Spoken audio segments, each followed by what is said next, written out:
All right, so now we got everybody. Welcome, guys. This is the Lickerish Quartet on the Jebb Green Cast. This is thank you, Frankie Siragusa, for setting this up. Thank you very much. But my first question for all three of you guys is, what brought the three of you guys as a band? What brought you guys together? Well, let's see, real quick. In the start of 2017, I was listening to some Uma Jets, which Eric and I had participated briefly on, and was feeling a bit saddened that Tim and I had never written more. Certainly, we'd kind of dabbled in it during the Uma Jet stuff, but all this time had gone by, and so I reached out to him to see if he wanted to do some writing long distance. He thought that would be a fun idea and suggested we invite Eric as well into that. And I hadn't worked with Eric for a number of years, so I was open to that idea. Thankfully, so was Eric. So the three of us just jumped in to see what writing would look like, which meant Tim was going to come out to LA and we were all going to hang out at Eric's workspace. And after we got a good 20 ideas together or more, the next logical step was, gee, I wonder what these would sound like if they were realized, and we actually started to do some recording of them. So we just set out on a path over the next few years to do that process, primarily in person, but some long distance work as well. And with COVID, we've had to finish these EPs in our own private workspaces. Yeah, it's tough with this whole COVID thing going on. It takes away from all that. And this, of course, was before COVID, so that makes it even more wild that this is now the norm of how people are working together. What is each of yours music influence?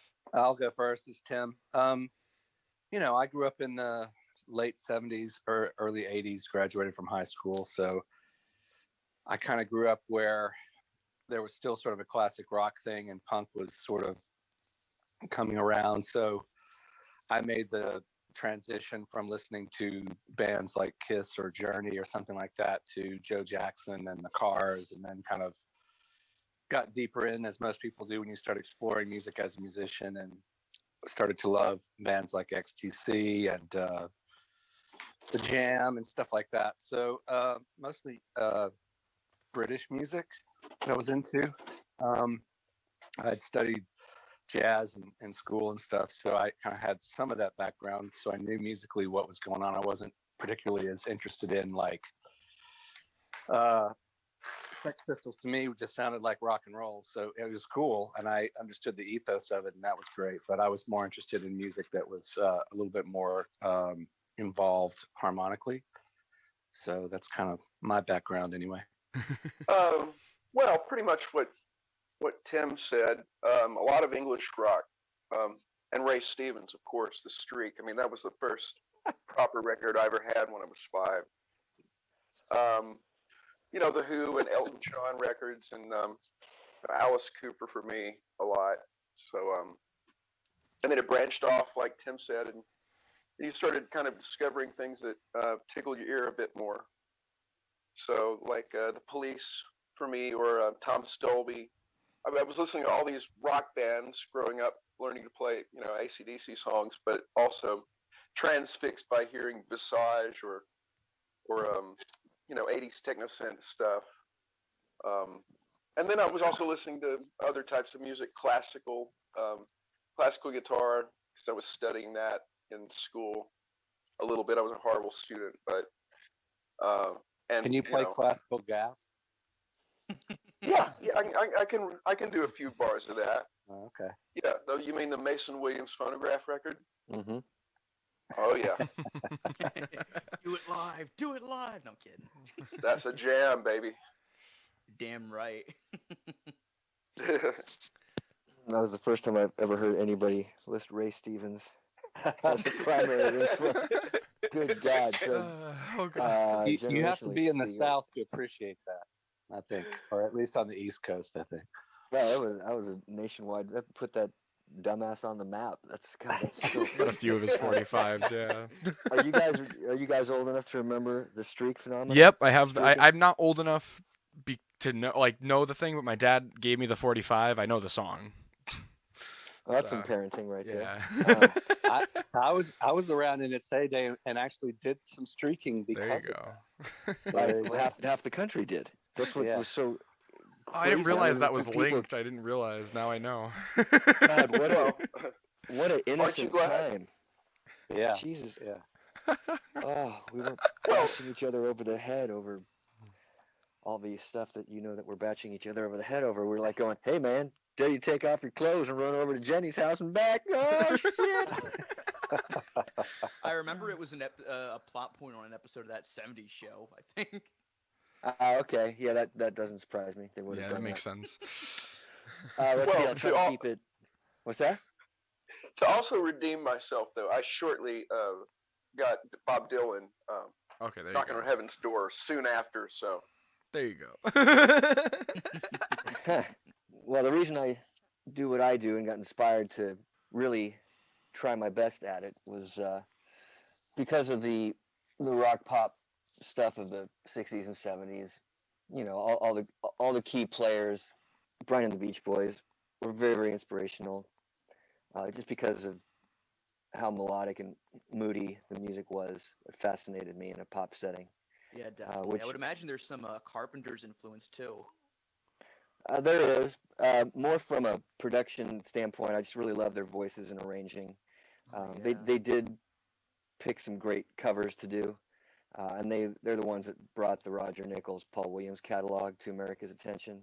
And I think those two guys are two of America's greatest writers. I mean, Even Clat 2 too. Carpenter's brought Clat 2 yeah, to. they're Bacharach, they're Bacharach David. Yeah. As far as I'm concerned, those guys they're that good, and everybody knows Paul Williams because he was such a visual celebrity with some acting and TV stuff. But Roger Nichols wrote most of the music, with Paul doing way more of the lyrics.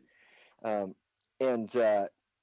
he has such an incredible, unique sound, songwriting wise, and I've been very inspired by that. But it's always been simultaneously, uh, the Anglo bands have always kind of done everything better and more fascinating to me. So you have bands like 10cc and Queen and XTC and even Neil Finn and Split Ends, even though they're not British. Um, it's just that it's classic lyricism and sentimentality within rock pop stuff. I mean, even bands like The Damned, who are one of my favorite bands of all time, they bring the kind of more punk DIY garage side to it, but they still are. They've written songs as good as Beatles or anybody, and their catalog is huge. And so I'm just drawn to that. But I spent a lot of time in the jazz community, which was great for developing my playing, but more so my understanding of harmony and music theory, and how deep it goes. I was never fascinated by classical at all. The harmony was much too simple for me until you got into the romantic guys in the 19th century and into the early 20th century. Like I love Gershwin, but all the music, all the pop music of the early 20th century is all jazz inspired. It's Cole Porter, any of the Broadway musical stuff, and that stuff inspired me a lot too. And all the way up into Bacharach David, which is they're very very important to me. And then you have groups like the Four Freshmen who are total jazz heads, which is what Brian was. Brian learned to do what he does from the Four Freshmen and Chuck Berry, basically. So when you start understanding that, suddenly his music isn't so mysterious. What is mysterious is how he came, the kind of composite that he got, and that's what was always fascinating to me. And but just being able to grow up with a band like Van Halen too, who, again, some of the best American songwriters of the century. I mean, their pop sensibilities are so insanely good. Obviously, it's much easier to be fascinated by David Lee Roth flying through the air, and Eddie Van Halen playing his lightning hammer-ons, but their songwriting catalog is just, I mean, it's untouchable. Incredible, so yeah. These are all things that really got me going. Like when you really think about it outside of the production aspect, Van Halen wrote some really good power pop in retrospect, I think. Absolutely. I mean, everything. I mean, I even enjoy the production. It was an experimental sound for the time and made quite a statement. And so yeah, I mean, there's so much good stuff that moves me, particularly as they've been unearthing 2-inch tapes that are sitting in tape storage closets around the world that maybe didn't do very well at the time, and then they get reissued on CD or what have you. I mean, there's an endless. There's no shortage like a British psych rock from like 67 to 73, and it's band after band after band, and I love that genre. So it's very easy to not be. It's very easy to have Woman of the Year, Cardi B and WAP happen, and not even notice it because somebody unearthed a new Pretty Things B-side that no which one's ever heard. is the best stuff. Like I have the Nuggets box sets. I have Nuggets 2, and I've been addicted to it, which has the Pretty Things on there amongst a lot of other mod rock and British psych, and it's just amazing. And it sucks when like the stuff like that blows, in my opinion, should be blowing the world away, but it's underneath all this other stuff that I don't personally like. Well, yeah, thank God. I mean, that we do have so much to choose from. Yeah. Currently. That's incredible. So for my next question, could you guys go over some of the gear that you've used on the EPs thus far?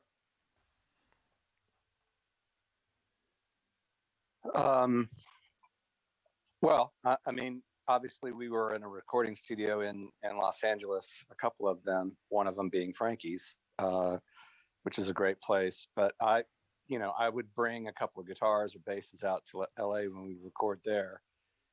And I was using, because it was easier for me, I was using an amp modeler called a Kemperer for a lot of our sounds, at least to get close to something. It was easier for me to work through that than try and rent a bunch of amps or use stuff that I didn't want to have to carry to LA. Magic of amp sims, man. Yeah, I mean, it's fat. It's easy to go, hey, what about an AC30? And then, no, that's not right. How about let's listen to what a Marshall would sound like. And it's just, at least puts you in the ballpark faster, especially if you're traveling like I was to join the guys. I know Eric has great amps and can get great tones on his own, and he did a lot of that at his studio. So there was a little bit of all of that happening between us, certainly after COVID started, where, gosh, I was having to spend a lot of time just learning how to be an engineer because I've not really done much of that at home, at least to the level that was going to be acceptable to our standards. So, I mean, my collection of guitars and basses at home was pretty vast, so I had a lot more to work with at home.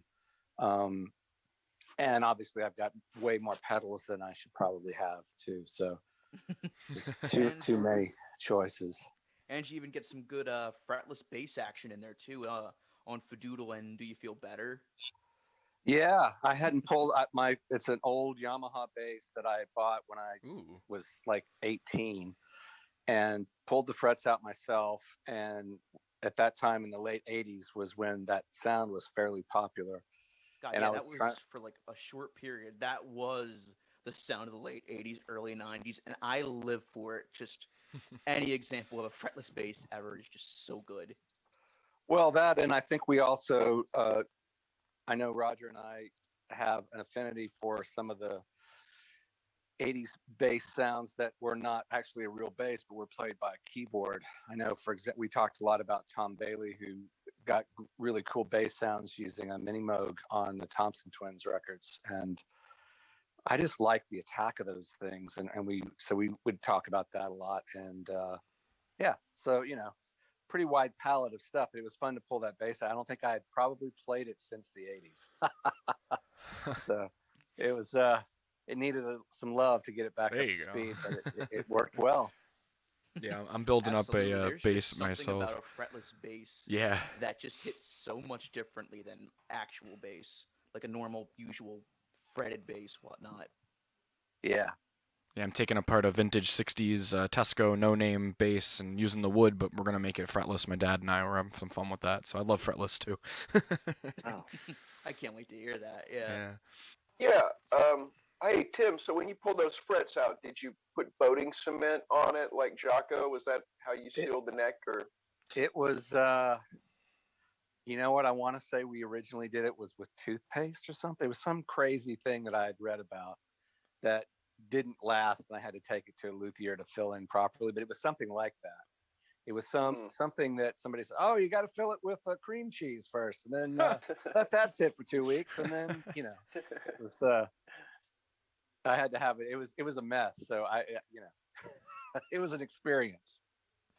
Well, cool. That's some cool cream Yeah, cheese. for me, I use 2 packages normally of Philadelphia cream cheese for most of the track. Represent. And, Eric's Well, if credits. you want a little more spiky, you got to add the garlic flavor. Oh, yeah. Because that gives you that extra zip. So who's playing the bagel though? That's the main question. Bringing a new term to the phrase. So that's the instruments used. It was the Yeah. cream cheese. Oh boy. I definitely can see where this is going. Yeah.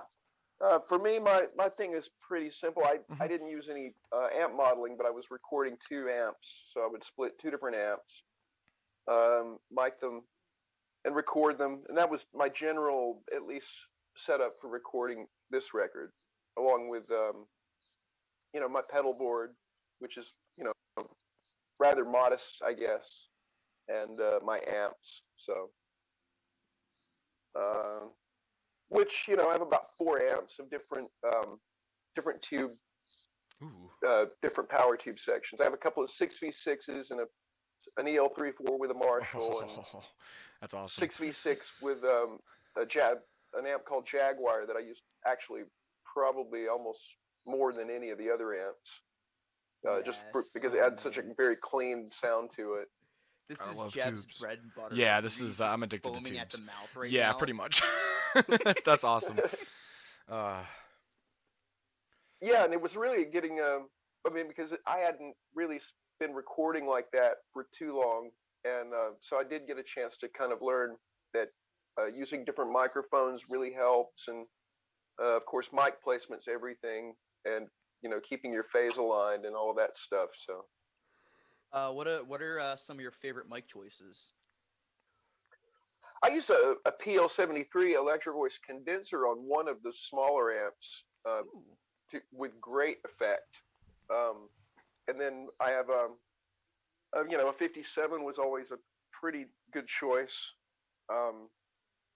But I think I did experiment with a couple other mics. I'm not sure right now. It was so long ago, but the PL was my favorite actually. I mean, you can use a large diaphragm mic as well, but I didn't seem to need it. But when you use it, it just blows everyone away. So yeah, I don't know. It's I have a small I guess it's like a Silvertone amp. It's what would seem like one, and it's got a small ported cabinet, and really about the only thing that I thought sounded good on it was that condenser. So yeah, give it a try, kids. No compression or anything going in, just just EQ and straight, and just get as balanced levels as possible, and you're off to the races. Sweet. Damn straight. And Roger, how about you? What was your equipment used for the EPs? Well, it's fairly typical. I mean, we're not precious about how we get to the finish line. So, I mean, there was software and plenty of vintage keys, but nothing that was so esoteric. There were a few little keyboards. We had some techniques and Casios that came in handy, but other than that, it was a lot of the meat and potatoes. Hohner pianette, Hohner clavinet. There's some Whirly, and certainly lots of synthesizers of both analog and digital variety. I had a lot of fun creating, because often Eric would take the songs home very early and go to his guitar experimentation lab that he was just describing to you. And then we'd have a bunch of guitar tracks to sift through, different ideas and options. And once we kind of sculpted the parts that seemed to be holding their own and really influencing the song, I would spend a lot of time actually playing off those guitar parts. So a lot of my keyboard work might be doubling lines that he already was playing, Huh. or playing harmony and pads and sustaining like ambient textures behind again what he was already doing. So that was fun to do because it started to help develop part of our sound for these EPs, which we didn't plan. It's just something that evolved that way. Yeah, perfect. Yeah, and to tie in the Jebb's next question, you actually played guitar on Snolly Noster Goon. Well, I played guitar in quotes. Yeah, I mean, Yeah. I can do my rhythm bar chord stuff. Ah, cool. Back in touring Spilt Milk, I had to learn way more guitar, and I did. But I I don't know the pitches on the fretboard. Hmm. My fingering got way better and stuff like that. But I haven't kept it up because there's just not enough hours in the day. And I have played all the guitar on my solo albums, but it's, well, let's just say me and the computer played it. So I got you. I nudge stuff where it needs to be nudged. And Snollygoster, the bulk of the body of that I had brought to the band. So it definitely launched from a certain energy that I could do. The guitar that we used, and I think Frankie even did a little video vignette on this that might have been posted already. But we used a, I think it was a Teisco or a Crown. Teisco. Yeah, that Frankie had hollow body sitting over at his place, Ooh. and it had the right sound for sure, but its intonation was just over.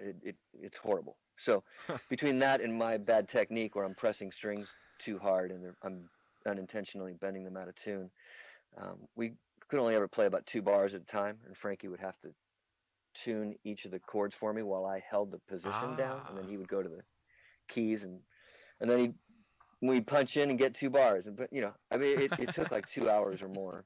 But it's worth it in the long run. But that's cool. Well, it laid down the Yeah. foundation, and it was it's kind of like, oh, I know what the other parts should do now because we kind of already have this Okay. energy happening. But what is the story behind Snollygoster Goon for you guys? Well, this is Eric here. Hi, Eric. Since I was given the task of writing those lyrics, so we wanted something, of course, angry and maybe in the, following the punk ethos a little bit, and so I guess it's kind of a reflection on corruption in politics, graft and greed, and I just wanted it to sound like this breakneck thing of greed and people just stealing left and right, and just conjuring up all these images. But I came across that word somewhere, snollygoster. I forgot which one of the presidential candidates used it, somewhere in the 50s or whatever. He called his political opponent a snollygoster, Huh. a person, a less than truthful person, especially in politics, is what it came to be known as. But it's a bit of an oblique, obscure sort of word. So it's like, hey, let's use that in a song. It's funny too because that song, music-wise, kind of reminds me of sort of like a successor to Rogers' "Living in End Times," in a way. What, lyrically or? No, just musically. Mm. Like it kind of has Sure. like the same energy and vibe to it. Yeah. I can see that. Thankfully, gosh, there's numerous songs on these EPs that were kind of blank slates lyrically. Eric really rose to the occasion. And one of the things I've always loved about his lyrics, even back in Imperial Drag, was that he's not afraid to. Well, he just dares to go to these super risky, vulnerable places, and then reins it back as needed. A lot of lyricists don't have the courage to even. Eric has that ability that I've always been a fan of doing things that are fairly sophisticated and bookwormy without alienating the listener. There's still lots of everyday terminology. It's this great hybrid, um, and when you have enough of command of the English language that you can start pulling out words, even words that sound made up, like fadoodle or snollygost or goon, which aren't. They're just antiquated English and slang.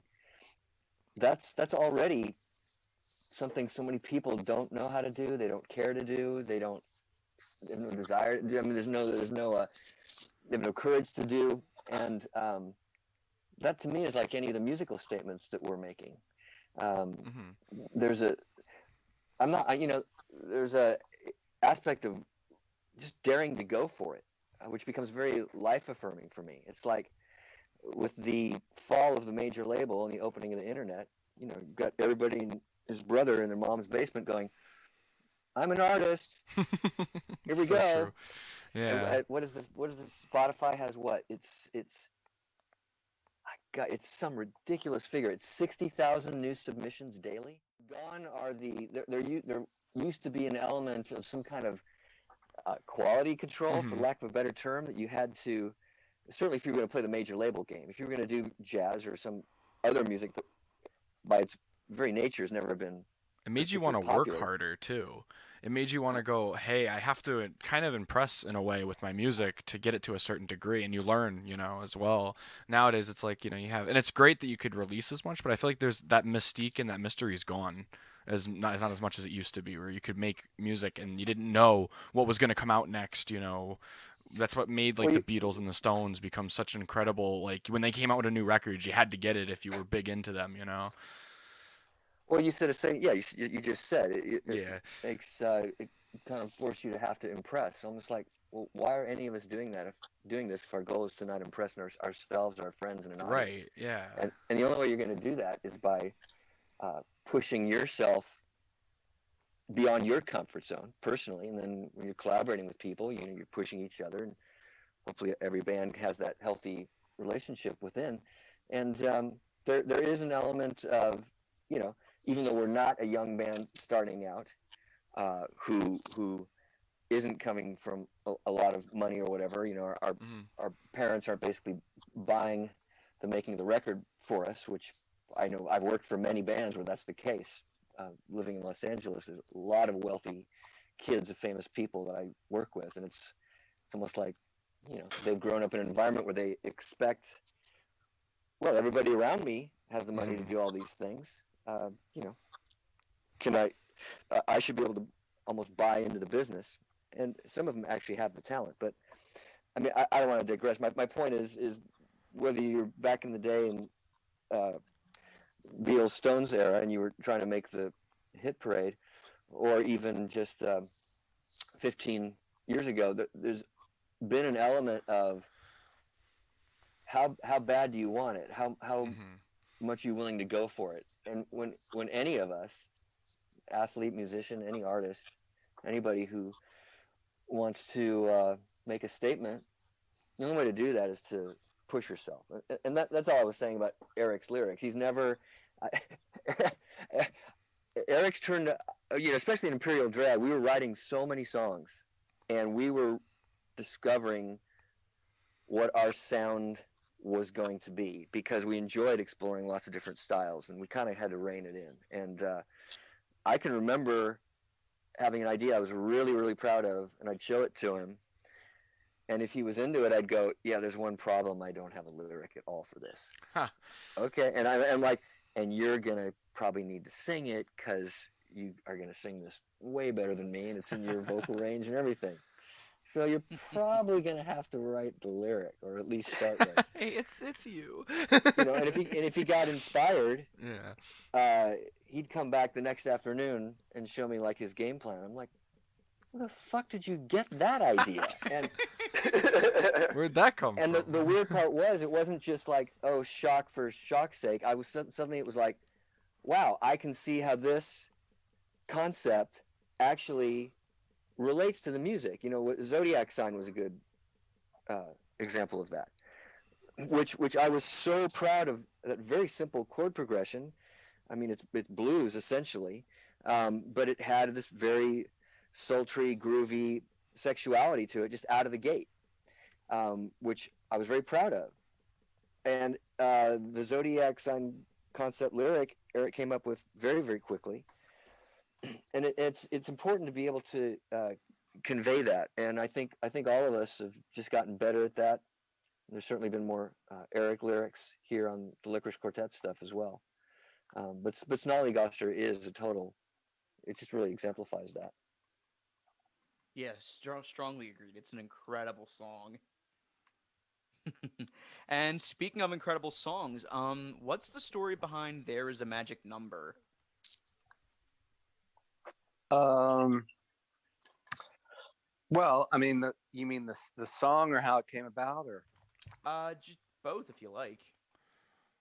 Well, it was an idea that I had some music for, and not unlike all of it. Well, we all had a bunch of different little bits of ideas from the years past, but that was one that I think I only had like the verse to, just that little guitar lick thing, and never really had anywhere to go. Never knew where to go with it. But Roger, just as we were sitting down writing, just informed me with a couple of chord choices that I never would have thought of, even though they were very simple. It just changed the whole harmony of what would become the chorus. And I'm like Roger, and I'm not super quick with lyrics, nor do I don't relish in writing lyrics. I find it to be really hard, and trying to write something that's super meaningful, sometimes it just gets lost up its own ass. So um, I just then tried to take an emotion that I was feeling from the music, and it just came to me that I sensed that the song should be about uh, a relationship and a marriage that ends, and just the process of that. So it's kind of an adult theme, whatever. But I tried to remember, when I was younger, before I got married and stuff, and then went through a divorce, that when life was more magical, and the things that you chose to do or take on in your life had such a open-ended meaning, because they were all new and things were shiny and you didn't have anything to compare it to. And so the song is sort of about that, understanding that life is sort of a bunch of different choices that we make, and things we put up with each other, and there's good and bad in our relationships, but if it's going to end, you kind of just have to face up to that and what causes that, and move on. So a lot of stuff to think about. Yeah, it's like such a beautiful ethereal song, I think, and it's just easily like one of the best songs that you, Tim, have ever written, in my opinion. Oh man, thank you. I appreciate that. Well, we all wrote it together, so Yeah, all the three of thank you, you. like one of the best songs like you guys have ever written, and it perfectly encapsulates what the Lickerish Quartet is to me. Like it's just three guys getting together and just putting in all these ideas and just giving it their all and just coming out with like the best thing they can come up with, and it's perfect. Well, I have to say, and thank you for saying that. I have to say too, I mean, Eric's contribution and his guitar stuff was so great, because it would have been super easy to take the precious, like, thought out power poppy kind of clean approach, and he brought such a sort of twisted angle to his sort of surfer ambient guitar parts. And it was just so nice to, when we first started working on that, and he'd show up with his parts to, everybody was all in on trying things and pushing things beyond just what would be maybe the first choice of things to do. Oftentimes you go to what's easiest, and sometimes that works, but I think the thing that we all three agreed to do with each other was to try and push each other's. And obviously, sometimes we'd have 15,000 guitar choices to choose from, and that's a whole other world of choices.